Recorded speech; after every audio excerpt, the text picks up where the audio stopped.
Tito Jackson of the legendary Jackson 5. It's definitely an honor to speak to you right now. Nice to speak to you too. Yeah. Okay, well, first of all, before we get into anything else, you have a new album and a new song. The new album is called Tito Time. Yes. Okay, and the song is called Get It Baby. Yeah. Okay, well, first of all, how did you get Big Daddy Kane on the song? What's the whole story behind that? Producer knew the manager, see. I didn't personally know Big Daddy Kane, but my producer knew the manager. He sent the song over to the management, of course, asking if Big Daddy Kane do a feature. Sent it over to Big Daddy Kane. Big Daddy Kane called his manager and my producer back and said, is this a production of Tito's or one of his artists, or what is this? What do Tito have to do with this? And he said, well, this is Tito's new record. You know, it's coming out. Really? Is this him singing on it too? He said, yeah, it's Tito. And so anyway, he said, get Tito on the phone. They called me up. Big Daddy Kane says to me, hey man, tell me something. This song you sent over here, is this you? I said, yes, it's my new record that's gonna be coming out. You know, I did a whole album, Big Daddy. He said, man, this is a bad song. I'm gonna hook it up, man. Don't worry, I'm gonna really hook this one up. He hooked me up, man. He really did a great job. Oh yeah, it's great to hear Big Daddy Kane again. You know, I've definitely been a fan from the beginning. Yes, thank you, man. Thank you. Now, there's a line on this song, okay, and I just want to know what your take on it is. Big Daddy Kane said, you not just an around-the-way thought. Do you know what a thought is? I don't know what a dot is. I know Thought. what a dot Thought. means. T-H-O-T. Thought. Thought. Thought. I'm asking because it's on your song. Thoughts. It's a line on your song. He said, you're not just an around-the-way thought. Thought. Just a thought that just go away, you know, something that you think. Nope, it stands for that hoe over there. Oh, okay. I didn't know that. It's on your song, so I figured you should know. You should be educated what's on your music. Hey, you're the first to tell me. Thank you for that. Man, you're welcome. Yeah, thought. That's kind of like the new term for hoe, or just a girl that's running around sleeping with everybody. A thought. I didn't know that. Okay. How do you feel now that you know? Well, it's there. There's nothing I can do about it now. Okay. So you dropped your first solo album at 62. Why did you decide to wait this long? Just life. You know, I got married at 18, and I was doing an album prior to that, and my father moved us, away from Motown to Epic, and that whole thing.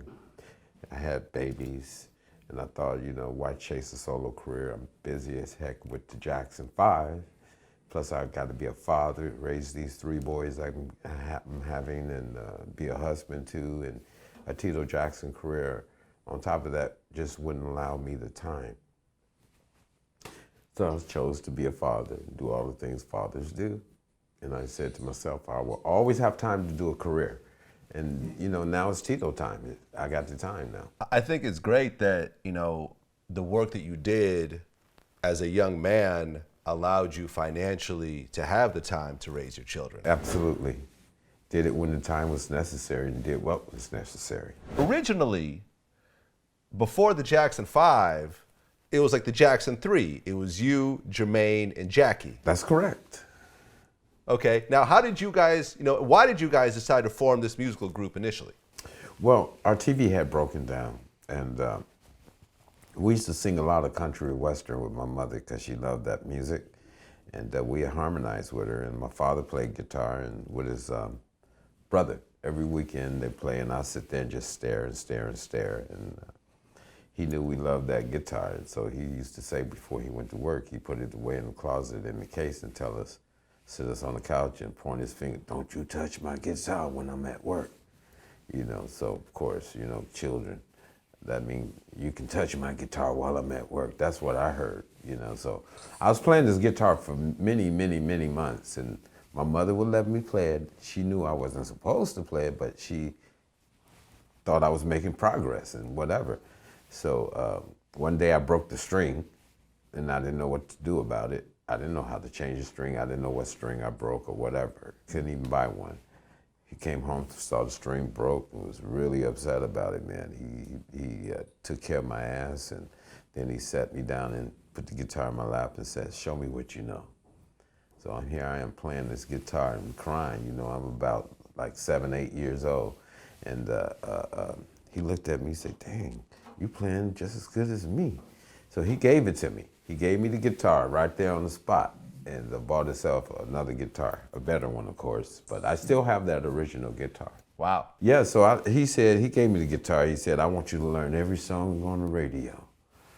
So that's what I started doing, and I was learning songs by the Isley Brothers, Temptations, Ford, whatever, and then Jackie and Jermaine, and then we were harmonizing, and Michael and Marlon were just little bitty things, you know, they were somewhere around 2, 3, 4 years old, playing with little cars, you know what little boys do, and we kick them out the room, and that whole thing. Then one day, like a year or two later, we hear Michael singing a little thing in kindergarten, singing "Climb Every Mountain" in the school performance, and he tore it up, man. We couldn't believe, our mouths flew open, couldn't believe that was our brother up there singing. We rush him home, tell him he's in the group. Mom said, "Me too?" Say, "Yeah, you too, come on." So that's how the Jackson brothers were formed. We did a wedding, and the lady said to us, "What is your name?" And we said, "Well, we really don't have a name. We're going by Jackson Brothers because we're brothers." She said, No, you should use Jackson 5 because there's 5 of you." And it stuck. So we called ourselves the Jackson 5. Now, when you watch the TV movie about the Jacksons, and you had mentioned earlier in this interview that like when your dad caught you with the guitar, he gave you a whooping. You know, your dad was portrayed as kind of a mean father and a disciplinarian. Like how accurate was that from your point of view? Well, the movie was accurate in a lot of, they dramatized it to keep the audience, you know what television does. But my father, he was tough, but that's what fathers did back then, you know, and I'm glad he was tough on me because I tell you, man, all my friends in Gary that's my age are either in prison or a lot of them are dead. Just did the wrong thing. My father knew that. He wanted his boys out of Indiana, so he did what was necessary. We don't look at it as being tough. We look at it as doing what was necessary, doing the right thing. Well, you know, like these days, you're not even really allowed to whoop your kids like that. You could actually get arrested. Well, you know what? These days, that's why kids are walking around shooting and killing and stealing and beating the hell, snatching purses and doing everything else they shouldn't be doing because there's no discipline. That's the way I see it. You know, back then, your neighbor was able to take care of you. Your teacher would take care of you. One person do something wrong in the PE class, the coach say, "Okay, he lined up the whole class." You know, so it was like that back then, and we didn't have the crimes as much as we have today. And so we have to look at that and say, what's wrong with our parenting? What's wrong with our children today? What can we do to make it better? Maybe the answer isn't like that type of punishment, but there's got to be another way that we can make this a better society for our future, because the children are the future. Absolutely. Your son ended up adopting Michael Jackson's kids. Yes. And that was because I heard that Michael Jackson's mom chose your son because your son was married at the time and had a stable family life? Well, my son is very stable, more than most kids his age. He's very bright and he loves children. He spends a lot of time with his kids as well. And it's just a perfect arrangement for Michael's kids. My mom also told me that if I was married, she would have chose me, but she wanted them to be around a family, married type of environment, which is understandable. Now, your son, TJ, dated Kim Kardashian in high school. Yes, they were high school lovers, puppy love, or however you brand it. They were quite young. I think they were something like, he dated her from 14 to 18. Now, your middle son dated Kourtney Kardashian. Yes, he dated Courtney about the same length of time, but it was later, not at the same time when TJ dated Kim. But Terrell dated Courtney as little as maybe 7, 8 years ago. Okay, so you and the Kardashian family are pretty Well, interrelated in that regard. Yeah, we know the family well. We've shared a lot of times together and events. If we had an event, of course they were invited, vice versa, and they're very nice people. It's a nice family.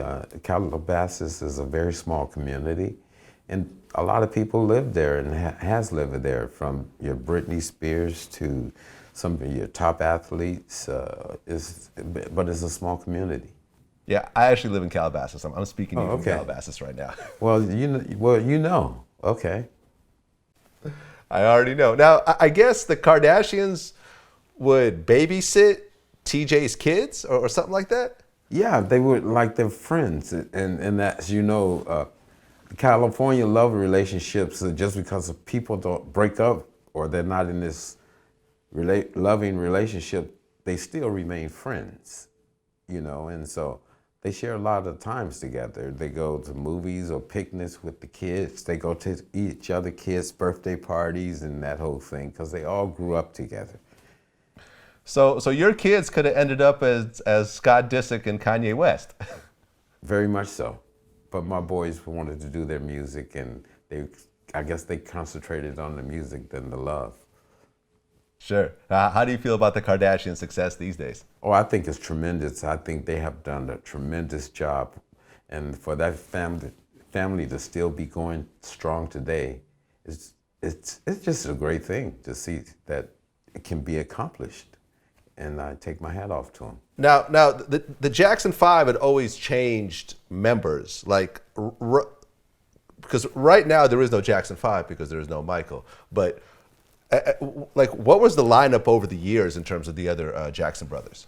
Well, we got Randy, who was my youngest brother, who basically came into the group. I can't recall the year, but it's somewhere in the early 70s. And he's very, very effective in the group. And we got Marlon, which is a year or two older than Michael. And of course, Jermaine and Jackie and myself. Sure. Now your sister Janet is about to have a baby. Yes. Are you at all concerned, being that she's 50 years old and having a baby, with some of the danger associated with it? I don't know anything about that. I stay away from that. Okay. Are you excited to be an uncle? Always, yes. Yes, always. Absolutely. Now, your brother Jermaine and Randy both married Alejandra at one point. Like, how did that affect the family and the dynamics with the brothers? Randy was never married to Alejandra. Oh, I'm sorry. Yeah, he was never married, just Jermaine.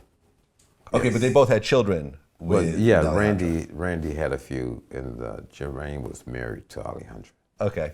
How did that really affect the family and the dynamics? Did it really create a lot of tension? I don't know. I don't get involved in that stuff, believe it or not. I'm sort of a loner. I stay in my corner in Calabasas. I go down to the Commons and go to King's and have my seafood soup, and I'm happy, man. I work on my Volkswagens and that whole thing, and I just keep it like that. Whatever my brothers do with their personal life is their life. Whatever I do with mine is mine. That's the way I always roll, and it's good for me. Now, one of the things that really stuck with me during the funeral, when Berry Gordy said, Michael Jackson, they called him the king of pop, but really his title is the greatest entertainer that ever lived. And then the crowd just exploded at that point. At what point did you know that your little brother, your little kid brother, was going to be the greatest entertainer that ever lived? I knew that before Motown, because what he represented in front of me was just phenomenal. I've never seen anything like it. It was like the way he sung and danced and moved. It wasn't just Michael, but Marlon was a great dancer, and so was the the other brothers, but Michael had that special talent of it all. He can sing, he can dance, he knew melody. He can take a song that you write and then sing it and just knock it out the park. Add elements to it that you never thought of it or never would imagine. What we used to say, he knew how to bring a song home. He really knew how to bring a song home. What was it like going from a poor black kid in Indiana? And the reason why I mentioned the race is because during that time there was a lot of racism, especially in that area, to suddenly getting a record deal with Motown and having 4 charting singles, one after the other, like the transition from this poor life, crammed into, I think, a three-room house, into suddenly being superstars like this. Well, I tell you, in Indiana, we dreamed a lot. We wanted to be stars. I remember we used to look at the cloud formation out of our back bedroom window and imagine that those were mountains and we're in California and things like that. And so when we moved from Indiana to California, we were so fascinated with it. And we were young. I think I was something like 13, 14 years old, and Michael must have been around 8 or 9 years old. And we were so fascinated with palm trees and mountains that, we didn't think about whatever. You're a child. You don't measure money or things of that nature. You just, as long as you can buy your little candy or your popsicles and run around the city and have fun. And that's what we did. We used to go by different celebrities' houses and knock on their door and visit them, introduce ourselves, and we're from Indiana, So it was exciting, man. Moving to California was a dream come true, exciting, a whole new life, a whole new pickup. Motown had rented this house for us and had a swimming pool. We've never really seen a swimming pool in Indiana, so it was great. What was it like, though, being on stage and having the music that you guys were creating have the type of impact, from going from your bedroom and little talent shows to suddenly having all these little girls screaming your name and being on the charts? It was very exciting. It was scary as well.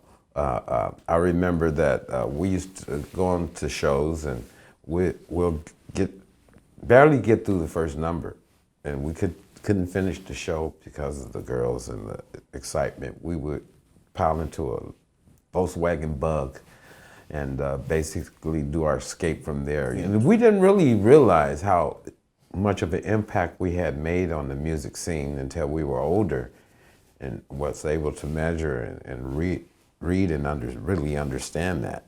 But when we were children, we were just doing what we had to do, making music, doing what we loved. And traveling and seeing the world was very exciting. Things that you read about in textbooks in school, you actually got to go there to these wonders of the world and go to Asia or China or wherever in the world, Europe. And we'd come home and share our events with the classroom and that whole thing, and it was just great. How much racism did you really experience during that time? There was racism around. It was very, I don't want to say very subtle, but it was subtle. Like we realized that when we went to certain cities, the rooms that they gave us were usually near the dumpsters or the worst rooms in the hotel and things like that, or we don't have reservations for you, or all that. I remember one time we went into an antique store and my brother was chased out. He would take something and just look at it. The man say, "Put it down, don't touch nothing." Da-da. I mean, so it was bad, at times, but overall it was great. Everyone isn't like that. You have your 1 or 2 people out of hundreds, and they just haven't learned yet. When Michael announced that he's gonna go solo, what did you personally feel? How did you personally get affected by such huge news like that? Well, that going solo thing is something that started back in the Motown days because Michael's first solo record, which was "Got to Be There," was a Jackson 5 original record that wasn't presented on the album. So I guess Motown decided to do a solo release with that one. Then after that album, Jermaine did a solo album, and then Jackie did a solo album. I was doing a solo album, like I told you earlier in the interview, and I was cast away, but because of the move from Motown to Epic. But it's something that we grew up with. We always looked at our career as a group and as well as a solo. Even right before Michael passed away, he would have had told you that he's still a Jackson. He's still in the Jackson 5 or the Jacksons. He's just doing his solo music right now, which Jermaine does. Jackie's had a solo. My sisters, every brother and sister has had a solo record. So I'm the only one that's never done that. It's Tito time. And one of the reasons that I decided to do it, I started not to do it because, you know, the Jackson 5 has done a lot of work, and I've done a lot of things that's good. So, but then there's certain people, there was a survey in the internet, will Tito ever do a solo record? And it was sort of going even. And then there was sort of jokes being made, and how come Tito doesn't do this, or he's the one that's standing in the corner and don't say much and just play his guitar or whatever. And there was a comment by Mr. Charles Barkley that really pushed my button, and I said, you know what, I have this music over here that I'm just holding. I should just go on and finish this thing and put it out and see what it does. So I decided to do that, and maybe I won't be so much of a joke anymore, I hope. Well, what was your reaction when, and I'm sure you've seen this, when you saw Rush Hour and it was Chris Tucker and Jackie Chan and he said, "I'm Michael, you're Tito." Remember that? Yeah, that came from an Eddie Murphy joke, I believe. And okay. Tito, give me the tissue in his stand-up. But you know, I think people use my name a lot because it's different. First of all, you know, it's a different name, and my personality in the group was more subtle. I didn't say too much. People feel sometimes that I'm hard, but I'm not hard. I'm probably a cream puff compared to some of the other brothers in my family. So I look at myself as whatever you guys want to do, count me in. I'm on a team. So whatever, wherever, whenever, I'm ready. Yep. You know, one of the big debates that we have on VladTV with a bunch of the guests is Michael Jackson's greatest album, Off the Wall or Thriller. I've said Thriller, other guests have said Off the Wall. If you were to say Michael Jackson's greatest album, what would it be? Thriller. Thriller. Thriller was his greatest album. I totally agree. But I guess Quincy Jones actually said Off the Wall. I don't know why. My vote goes to Thriller. Well, why would you say Thriller over Off the Wall? Well, I just like the whole production of the album. I like the video content and just the way it was presented. And it was just and it was a bigger sell. So that says it right there. I remember there was an interview with Michael a while ago, and they asked him if he thought that Thriller was going to be as big as it got. And he said, honestly, yes, he did, because just sonically what it was. When you first heard Thriller, did you think it was going to be as big as it got? Well, you know, no one ever heard of records selling those numbers that he sold. You know, if you sold 5, and most I think was around 10 or whatever, you were like goddess, you know. And for him to pop up with 40 to 50 million sales, it's like, wow, what's going on? This is popcorn going, you know, sales. It's crazy, meaning a lot of sales. It's just tremendous, man. You know, every artist would love to do that. You know, that's a dream, and that's the record, that every artist's goal is to try to reach. You know, I don't know if it can be done in our lifetime, but it's there to be beat, and it can be done. Yeah, no, Thriller was I would say one of the only perfect albums ever created. Just perfect from beginning to end. Well, it's very exciting. The storylines are great. It's visual. You know, the music is just fabulous, and he performed it well as well. Right. You were there when he did that famous moonwalk. That was the Motown anniversary. Yes. What went through your mind when you saw that? We were very excited because we had all the brothers on stage at one time, and that was very exciting for us to be back on stage as a group. And we knew Michael was going to sing these songs from his solo release, and he had a special performance with it. So we all backstage in the green room watching the monitors, and along with other entertainers, of course. And when he did it, it's just, the room just went crazy. I mean, that was their first time seeing it. We have seen the moonwalk ever since we were little, you know, and that was their first time seeing it. And they just gravitated toward it and loved it. It was like one of the greatest performances. So it was good. It was good. Wait, so Michael had been doing the moonwalk at home already? Yeah, he had been doing the moonwalk for a little while as a little boy. It was something that we used to do. Marlon used to do it as well. And it was just a funny thing that we used to do. We never thought about putting it in the show or using it the way he used it. You know, so Michael was that type of person. He could take an idea and make it his own, you know, make it, present it in a fashion that you could never imagine. And that's what made him a little different, I think. No, absolutely. When you first heard about the news of Michael passing, what went through your head? It was the worst feeling I've ever experienced in my life. You know, I've had other relatives who had passed away, but they weren't my close siblings. You know, they were like cousins or whatever, or friends. But when my brother passed away, it just seemed like my whole inner self just melted. I was actually, I was at home building the studio that this album was recorded on.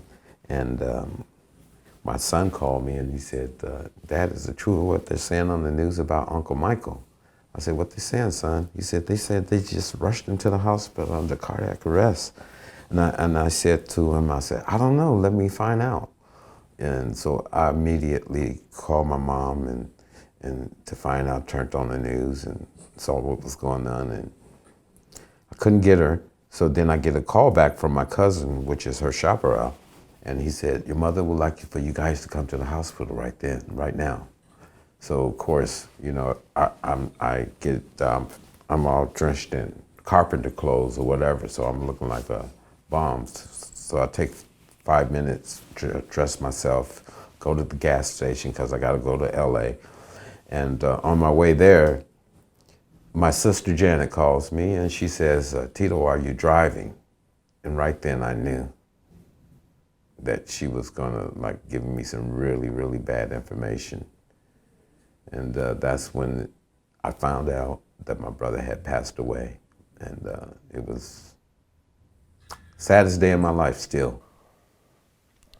Do you feel any sort of anger towards the doctor that was working with Michael at the time who I guess prescribed him all that stuff? Well, I've always been taught, especially through my mom, to forgive. You don't have to forget, but you should forgive people because people sometimes don't do things purposely. But I do fault him for not paying attention. He's a doctor and he knows what he did and whatever he was administering. To my brother, he should have been there watching and monitoring as the doctor and not on the phone with his girl. Yeah. You know, one of the things that Berry Gordy said during the funeral was that Michael accomplished everything he ever dreamed of. Would you agree?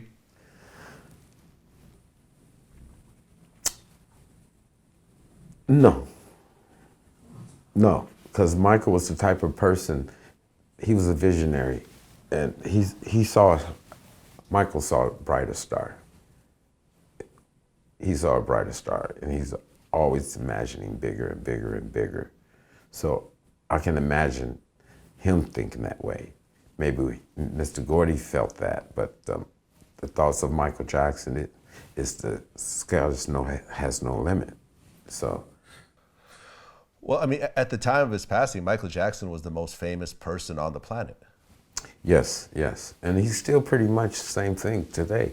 Everywhere I travel in the world, you know, I see his memorabilia or records or fan base or whatever is just totally there, you know, and even his spirits travel with us when we're on stage. We can feel his presence on stage. We can imagine what he would be doing at that time, and we get energy from that.